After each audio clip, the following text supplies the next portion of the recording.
Top 5 favorite idol sa NBA. Ang unang paborito kong idol sa NBA ay si LeBron.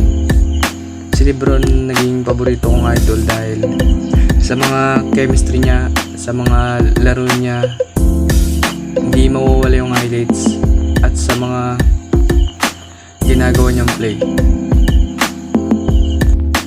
Pangalawa naman ay si Paul George. Si Paul George naging idol ko dahil siya yung player na kung saan smooth lang at napaka-defensive niya. Sobrang talented niya din.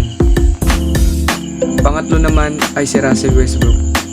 Si Russell Westbrook naging idol ko dahil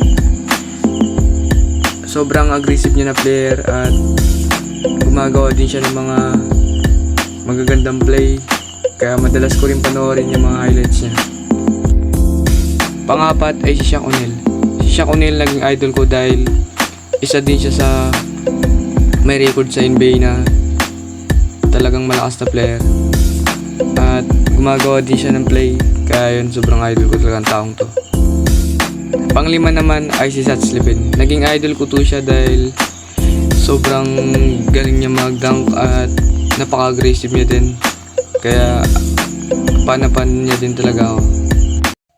So ayun, hanggang dito na lang.